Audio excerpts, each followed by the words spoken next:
লোকসভা ভোটের মুখে ১০০ দিনের কাজের মজুরি বৃদ্ধিতে এবার আমরা ওড়ার অভিযোগ। অন্ধ্রপ্রদেশে ১০% মজুরি বৃদ্ধি করা হলো, বাংলায় মাত্র ৫% কেন? গুজরাট, ছত্তিশগড়, মধ্যপ্রদেশে ৯% বৃদ্ধি করা হলো, আর বাংলার জন্য ৫%। বিহারেও ৭% মজুরি বৃদ্ধি, বাংলায় কেন ৫% বৃদ্ধি? ৭,০০০ কোটি বকেয়ার প্রসঙ্গ টেনে আক্রমণে তৃণমূল কংগ্রেস। কেন্দ্রের বিরুদ্ধে বিমাতৃসুলভ আচরণের অভিযোগ তৃণমূলের। ভোটের মুখে ১০০ দিনের কাজের মজুরি বৃদ্ধিতে আমরা ওড়ার অভিযোগ উঠল এবার। অন্ধ্রপ্রদেশের জন্য ১০% বৃদ্ধি, বাংলার জন্য ৫%। গুজরাট, মধ্যপ্রদেশ, ছত্তিশগড়ে ৯% মজুরি বৃদ্ধি করা হয়েছে, আর বাংলার জন্য মাত্র ৫%। বিহারেও ৭% মজুরি বৃদ্ধি, বাংলায় কেন ৫% বৃদ্ধি? ৭,০০০ কোটি বকেয়ার প্রসঙ্গ টেনে আক্রমণে তৃণমূল।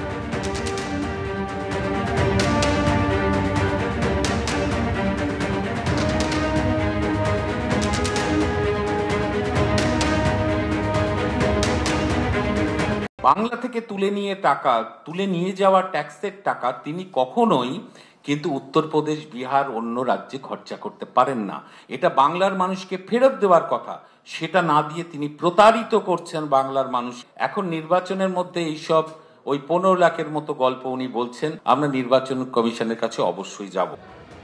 এর আগেও মোদী সরকারের বিরুদ্ধে কেন্দ্রীয় বঞ্চনার অভিযোগ তুলেছে তৃণমূল কংগ্রেস, আর এবার ১০০ দিনের কাজের মজুরি বৃদ্ধি করার যে ঘোষণা করেছে মোদী সরকার, তারপরে আক্রমণ সারিয়েছে তৃণমূলের বক্তব্য যে অন্ধ্রপ্রদেশ, গুজরাট, মধ্যপ্রদেশ, ছত্তিশগড় বিজেপি শাসিত রাজ্যগুলি, সেখানে ১০% মজুরি বৃদ্ধি করা হয়েছে ১০০ দিনের কাজে, তাহলে কেন বাংলায় মাত্র ৫% বৃদ্ধি করা হলো? কেন্দ্রের বিরুদ্ধে বিমাতৃসুলভ আচরণের অভিযোগ তুলেছে তৃণমূল কংগ্রেস, এবং সেই সঙ্গে ৭,০০০ কোটি টাকা বকেয়ার প্রসঙ্গ টেনে আক্রমণ শানিয়েছে তৃণমূল।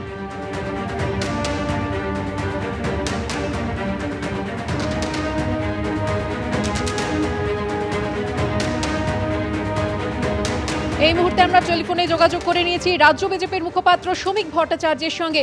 শ্রমিক বাবু, কেন্দ্র সরকার যে ঘোষণা করেছে যে ১০০ দিনের কাজের মজুরি বৃদ্ধি করা হবে, তারপরে তৃণমূল কংগ্রেস যে অভিযোগ তুলছে যে বিজেপি শাসিত রাজ্যগুলিতে বেশি বৃদ্ধি করা হয়েছে, কিন্তু বাংলায় মাত্র ৫%। উত্তরপ্রদেশে কত বৃদ্ধি হয়েছে সেটা একবার তৃণমূল কংগ্রেস দেখুক, তারপরে এই ধরনের বিবৃতি দিক। এ ধরনের মজুরি বৃদ্ধির ক্ষেত্রে একটি নির্দিষ্ট মাপকাঠি আছে। আর্থসামাজিক পরিস্থিতি, সেখানের মানুষের দৈনন্দিন আয়, গড়পড়তা যারা দিনমজুরের কাজ করেন তারা কত টাকা আয় করেন, সমস্ত কিছু হিসাব করেই এই টাকাটা বাড়ানো হয় বা এটা নিয়ন্ত্রণ করা হয়।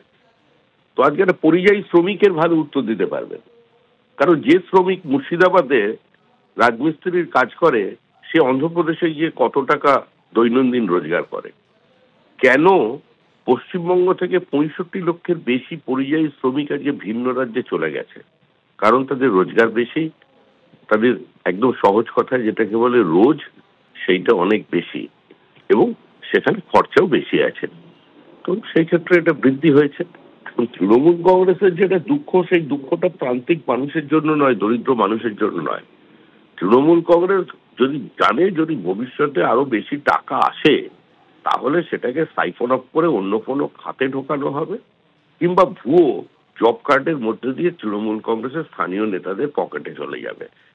যে দুর্নীতিটা প্রতিষ্ঠিত এবং প্রমাণিত, যার জন্যই তৃণমূল কংগ্রেস সিএজি কে ফেস করতে চাইছে না। তৃণমূলকে গ্রামের প্রান্তিক মানুষ চেনেন, তারা এগুলো সব দেখছেন, শুনছেন। তৃণমূলের বক্তব্য অত্যন্ত মন দিয়ে তারা গ্রহণ করছেন, এবং তারা খুব শিগগিরই তৃণমূলের বিসর্জনের ঘন্টা বাজিয়ে দেবে। ধন্যবাদ শ্রমিক বাবু।